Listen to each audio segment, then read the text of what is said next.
Hello dears, स्वागत है आपका अपने यूट्यूब चैनल अभ्यास क्लासेस नवादा में। आज का जो टॉपिक है हम लोग प्रतिबंधन एंजाइम को देखेंगे, जिसको हम लोग रेस्ट्रिक्शन एंजाइम कहते हैं इंग्लिश में। प्रतिबंधन एंजाइम या रेस्ट्रिक्शन एंजाइम को अगर हम देखते हैं तो इसके पहले वाले टॉपिक में हम लोगों ने देखा था, पहले वाले वीडियो में देखा था कि रेस्ट्रिक्शन एंजाइम किसे कहते थे। तो रेस्ट्रिक्शन एंजाइम वैसे एंजाइम्स को कहते हैं जो डीएनए को किसी विशिष्ट स्थल पर काटते हैं, ठीक है। तो इसको ऐसा रेस्ट्रिक्शन या प्रतिबंधन एंजाइम क्यों कहा जाता है? तो इनको प्रतिबंधन एंजाइम इसलिए कहा जाता है क्योंकि ये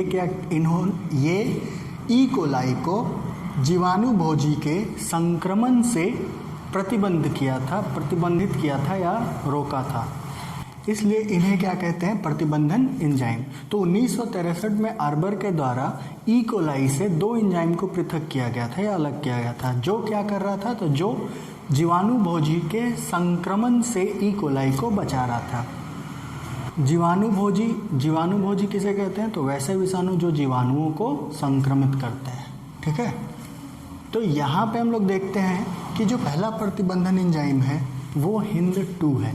जो पहला प्रतिबंधन एंजाइम है वो है HindIII। तो ये जो दो एंजाइम था वो कौन कौन सा था? तो पहला एंजाइम था प्रतिबंधन एंजाइम। प्रतिबंधन एंजाइम क्या कर रहा था? तो डीएनए को विशिष्ट स्थलों पर काट रहा था, और वहीं मिथाइलेज क्या कर रहा था? तो मिथाइल ग्रुप को डीएनए के साथ यानी ई कोलाई के डीएनए के साथ ऐड कर रहा था, जिसके कारण प्रतिबंधन एंजाइम इसके डीएनए को कोई नुकसान ना पहुंचाए, ठीक है। यहाँ से अगर हम देखते हैं पहला प्रतिबंधन एंजाइम कौन है, तो पहला प्रतिबंधन एंजाइम हमारा HindII है। सेकंड HindI रोमन नंबरल का 2 है, जिसे स्मिथ के द्वारा हेमोफिलस इन्फ्लुएंजा से विलगित किया गया था या अलग किया गया था। तो इसमें अगर हम लोग देखें, इसके नेमिंग को देखते हैं, तो इसके नेमिंग में ये जो H है, इस हेमोफिलस, आप लोग बायनोमियल नोमेनक्लेचर पढ़े हो, द्विनाम पद्धति, जिसमें ये किसको रिप्रेजेंट करता है? तो ये रिप्रेजेंट करता है जीनस को यानी वंश को, और ये क्या करता है? स्पेसिस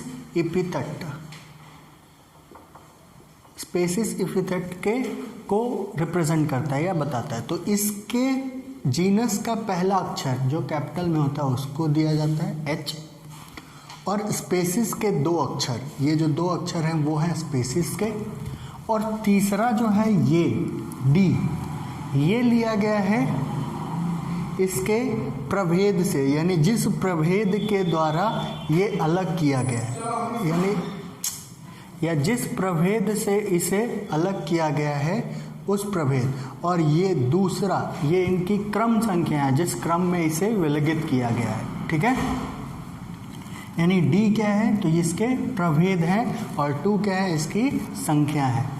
अब देखो, ये जो प्रतिबंधन एंजाइम है ये पहले क्या करते हैं? तो ये पहले डीएनए के न्यूक्लियोटाइड क्षार को स्कैन करते हैं या इसे देखते हैं, उसके बाद उसे विशिष्ट स्थलों पर काटते हैं, ठीक है। तो वो जो विशिष्ट स्थल होता है वो कहलाता है पैलिंड्रोमिक डीएनए अनुक्रम। अब ये पैलिंड्रोमिक क्या है? तो पैलिंड्रोमिक वैसे शब्द होते हैं जिन्हें हम आगे पीछे पढ़ने पर एक जैसे लगे, जैसे मलयालम, अगर आप इसे आगे से भी पढ़ोगे तो वही शब्द, और पीछे से भी पढ़ोगे तो वही शब्द। और इसके अलावा चाचा, बाबा, मामा, बहुत सारे एग्जाम्पल्स हैं। जहाज, चम्मच, शुरू में बचपन में बोला जाता था कि कोई ऐसा शब्द बताओ जिसको आगे और पीछे दोनों एक समान हो।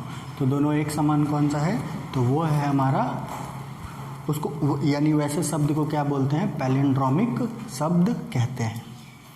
अब पैलिंड्रोमिक डीएनए सीक्वेंस क्या है? तो पैलिंड्रोमिक डीएनए सीक्वेंस भी वही है कि जिन्हें आगे एवं पीछे दोनों से पढ़ने पे एक समान हो, लेकिन यहाँ पे एक अंतर ये हो जाता है कि इसके जो स्ट्रैंड है यानी रजुक, वो रजुक, एक रजुक 5 प्राइम से 3 प्राइम की ओर और दूसरा 3 प्राइम से 5 प्राइम की ओर अगर हम पढ़ेंगे तो दोनों के न्यूक्लियोटाइड सेम होंगे। वैसे सीक्वेंस को ये काटते हैं। ठीक है। तो ये जो आते हैं प्रतिबंधन एंजाइम जो आते हैं वो बेसिकली किस एंजाइम के अंतर्गत आते हैं, तो न्यूक्लिएज एंजाइम के कारण अंतर्गत आते हैं, के वर्ग में आते हैं। और इस न्यूक्लिएज एंजाइम के बेसिस पे इसको दो टाइप में बांटा गया है, एक एक्सोन्यूक्लिएज और दूसरा इंडोन्यूक्लिएज। देखो यहाँ पे रेस्ट्रिक्शन एंजाइम का क्या काम है, तो रेस्ट्रिक्शन एंजाइम का काम है इनको काटना, डीएनए को काटना। तो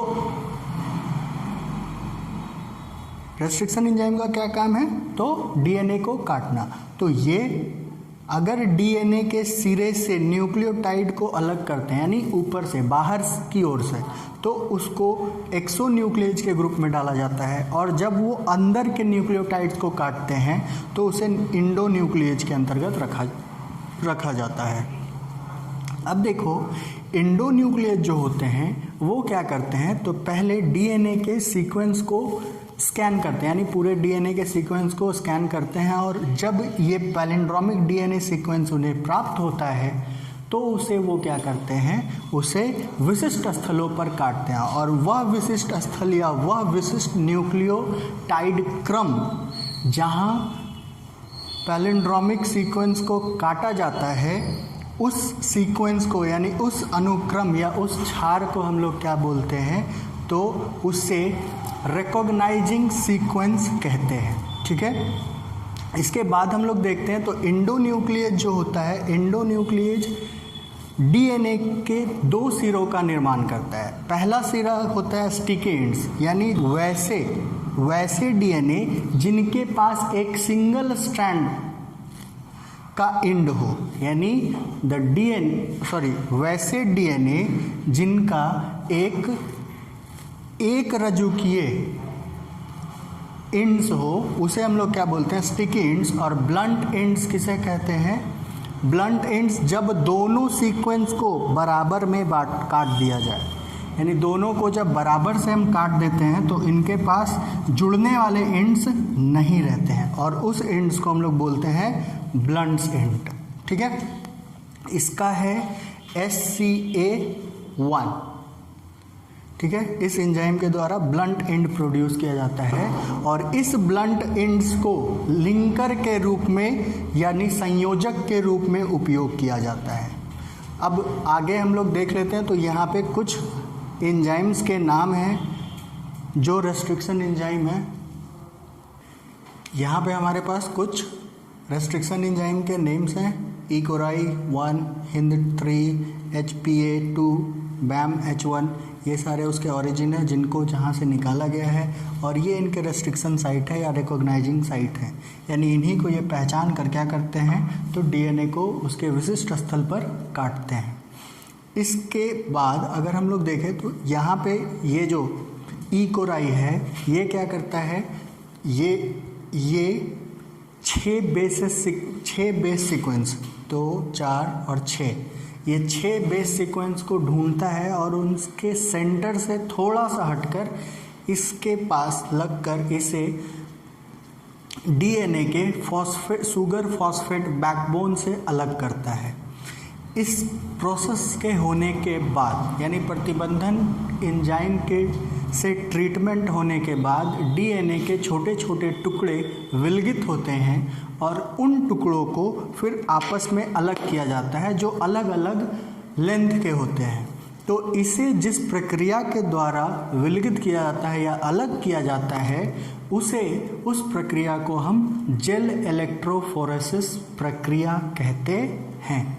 अब जेल इलेक्ट्रोफोरेसिस प्रक्रिया में बेसिकली क्या होता है, तो जैसा हम लोग जानते हैं कि डीएनए कैसे आवेश को रखते हैं, तो ये ऋणात्मक आवेश को रखते हैं, यानी निगेटिवली चार्ज्ड होते हैं, और ये निगेटिवली चार्ज्ड को कैथोड के ऊपर लगाया जाता है ताकि ये क्या करे, एनोड के ऊपर मूव करे। तो जेल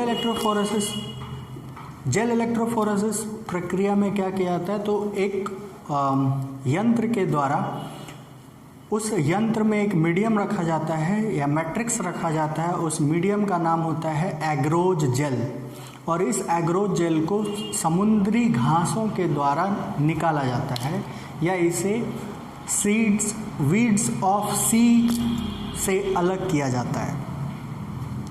तो इसको इसमें इलेक्ट्रिसिटी प्रोवाइड किया जाता है और इलेक्ट्रिक फील्ड को प्रोड्यूस किया जाता है। इलेक्ट्रिक फील्ड प्रोड्यूस होने के बाद डीएनए के खंडों को कैथोड के ऊपर रखा जाता है, जो कि धीरे धीरे मूव करते हैं किसकी ओर, एनोड की ओर।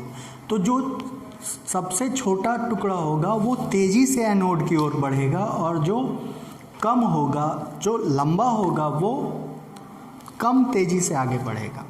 इस बेसिस के ऊपर डीएनए जो होते हैं वो नॉर्मल लाइट्स में विजिबल नहीं होते हैं, जब तक कि इन्हें देखने के लिए हम लोग इसे स्टेन करते हैं, यानी स्टेनिंग मीन्स उसे कलर प्रोवाइड कराते हैं। और उस केमिकल का नाम है इथिडियम ब्रोमाइड। उस केमिकल का नाम है इथिडियम ब्रोमाइड, जिसके द्वारा डीएनए के टुकड़े को स्टेन किया जाता है।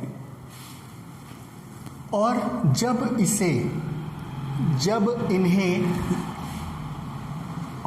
जब इन्हें यूवी किरणों पर यानी अल्ट्रा वायलेट किरणों से देखा जाता है तो ये स्पष्ट होते हैं, और स्पष्ट होने के साथ साथ ये ऑरेंज यानी नारंगी रंग के पैटर्न को दिखाते हैं। जिसके बाद क्या किया जाता है, तो एक इल्यूशन प्रक्रिया होती है। इल्यूशन प्रक्रिया के दौरान क्या किया जाता है, तो एडजॉर्वेंट को अलग किया जाता है। एग्रोथ जेल के पास सीविंग यानी छलनी की जेल के पास छलनी का प्रभाव होता है, जिसके बेसिस पे फिर इन डीएनए को अलग किया जाता है और डीएनए लाइगेज के माध्यम से दूसरे डीएनए के साथ जोड़ा जाता है और बाद में उसे स्थानांतरित किया जाता है। क्लोनिंग वेक्टर के द्वारा इसे फिर डीएनए लाइगेज के द्वारा जोड़ा जाता है और होस्ट ऑर्गेनिज्म के अंदर या होस्ट सेल्स के अंदर इन्हें स्थानांतरित किया जाता है। अब अगली वीडियो में हम लोग क्लोनिंग वेक्टर के बारे में देखेंगे। आज के लिए इतना ही। अगर अच्छा लगा हो तो लाइक, शेयर और सब्सक्राइब करें। Thank you.